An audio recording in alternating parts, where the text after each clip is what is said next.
In this video, we'll be going over AI's prediction for the 2026 Senate elections. We asked ChatGPT to give its prediction for every single race, and today I'll be sharing with you guys the results. We have 35 races on the ballot for next year. Democrats start off with 34, Republicans at 31. However, the GOP does come into the midterms with a 53-seat majority that they won in 2024 by flipping Montana, Ohio, and West Virginia. And so we'll begin by filling in the solid races that ChatGPT gave to either party by a margin of 15 percentage points or more. Starting off with the safe red states, we have Idaho, Montana, Wyoming, South Dakota, Kansas, Oklahoma, Arkansas, Louisiana, Mississippi, Alabama, Tennessee, Kentucky, West Virginia, and South Carolina. For the Democrats, we have Oregon, Illinois, Massachusetts, Rhode Island, New Jersey, and Delaware. And so with the safe states filled in, Republicans take an early lead with 45 seats, Democrats at 40. Moving on now to the likely races. These are states where ChatGPT gave a margin of 5 to 15 points. These races are going to be more competitive than the safe states, but one candidate still retains a pretty clear edge in each of them. And so we'll begin with the likely red states, starting off with Nebraska, where Pete Ricketts, the incumbent Republican, is running for a full term. He entered the Senate in early 2023 to replace Ben Sasse, and he is now seeking the full 6 years. His opponent is independent candidate Dan Osborne. Dan Osborne ran in 2024 against Deb Fischer and only lost by 6 points. He is a rather strong candidate in the race. He would perform significantly better than any Democrat would, as Nebraska is generally safe red. But with Osborne in the race, the state is going to be a bit closer next year. However, ChatGPT does still give the win to Pete Ricketts by a margin of around 7%. In neighboring Iowa, Joni Ernst, the incumbent, is not running for re-election, and she will likely be replaced by Congresswoman Ashley Hinson. She's the frontrunner for the GOP nomination here, and AI gives her a 12-point margin of victory against whoever her Democratic opponent ends up being. So Iowa will be the second likely red state on our map.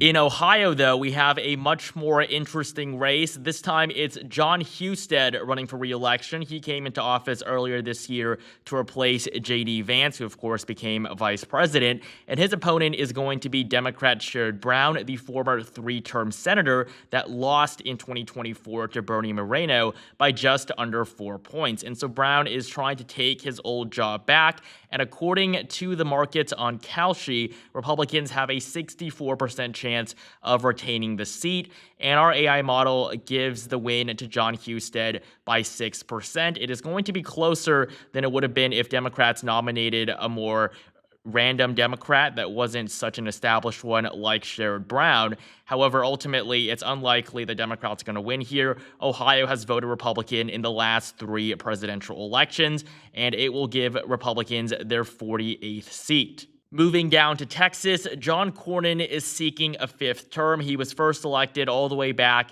in 2002, and his opponent is going to be Colin Allred, the Democrat who ran in 2024 and lost to Ted Cruz by 8.5 points. In 2018 against Beto O'Rourke, Cruz only won by 2.6. So Colin Allred is not the best candidate for Democrats here, but O'Rourke is not seeking this seat. And so with the two of them in the race, Republicans have a huge advantage with John Cornyn on track to win re-election. Kalshi gives him a 78% chance, and ChatGPT gives the win to Cornyn by a margin of 12%. So the Lone Star State is also going to be likely for the GOP.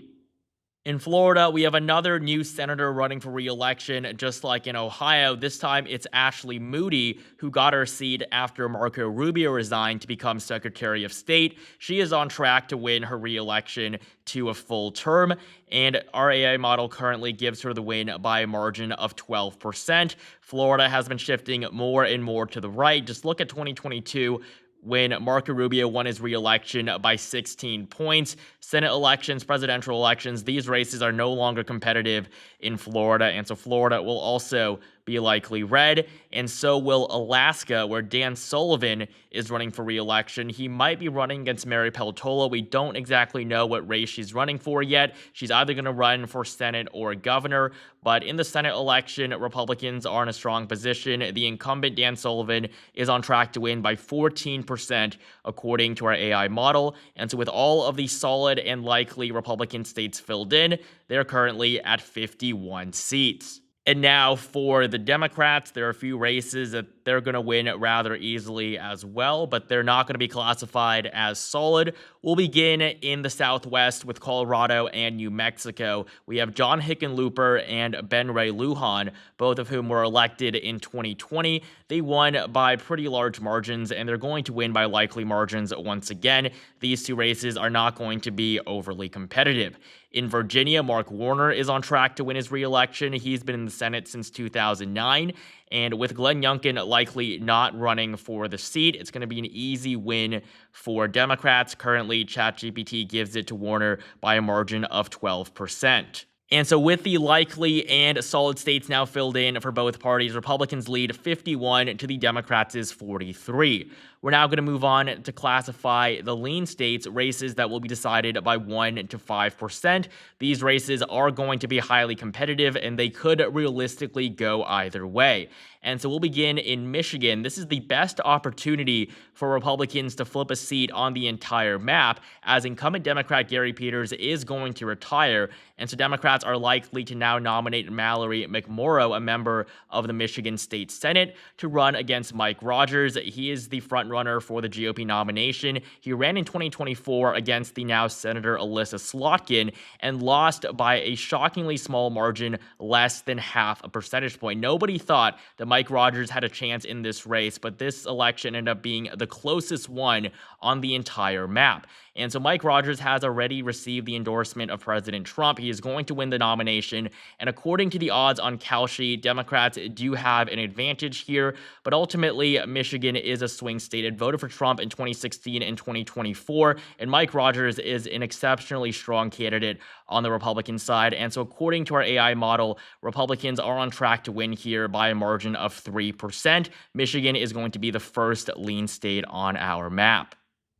Republicans are also on track to win Georgia, according to our model, with Mike Collins on track to squeak a narrow victory against incumbent Democrat Jon Ossoff. Ossoff was elected in 2021 in a runoff election against David Perdue. This was one of the two races in Georgia, along with the one that elected Warnock, that gave Democrats the Senate majority when Joe Biden became president.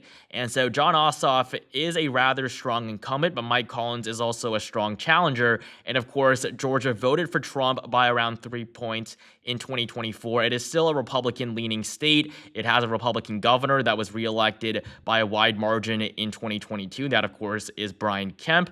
And according to the betting markets, Democrats are slightly favored here, with them holding the incumbency advantage. But our AI model does disagree and gives the win to the GOP by a margin of 2%. It has Mike Collins slightly outdoing the incumbent Democrat. And so this is a bit of a surprise to me as well. I'm not sure I necessarily agree with it, but according to ChatGPT, Georgia is on track to flip red, the second flip on the map for Republicans. Moving up to the Northeast, we have two lean blue races here. We're going to begin up top in Maine, where Susan Collins is seeking re-election to a sixth term. She is already Maine's longest-serving member of Congress in the state's history. She was first elected back in 1996. She is relatively popular for a Republican in her home state, and she won her re-election in 2020 by 9 points. Nobody thought she was going to win. She was polling under Sarah Gideon by around 5 to 6 points on the day of the election, and so it was a huge shock that Collins actually pulled this off. Her popularity has been waning, though, in recent years. Just look at 2014. She was re-elected by 37%. Maine is definitely going to be one of the most competitive races in the country next November, and so Susan Collins is really fighting for her life here. Now, on the Democratic side, Janet Mills has stepped into the race, and she is likely going to win the Democratic nomination. She is the current and incumbent incumbent governor. She was reelected in 2022 by a double-digit margin, and she is one of the better Democrats to step into the race. Now, an issue for her is that she is also incredibly old. She is actually older than Susan Collins, and so Democrats cannot play the age card in this race if they nominate Mills. She is also a very establishment Democrat, just like Sarah Gideon was in 2020, and that was one of her big flaws. Now, according to the betting markets, this is an incredibly close race. Democrats at a 60% chance, Republicans at 40%, but this also factors in the fact that Susan Collins may not actually run for re-election. She hasn't made an official announcement yet. However, if she does choose to run, the odds are going to go up for the GOP. But according to our AI model, it does give the win to the Democrats here by a 2% margin, with Janet Mills just slightly outperforming the incumbent Republican. And so Maine is going to be lean blue on our map, but this is definitely one of the most interesting races that will happen next year, and definitely one to watch.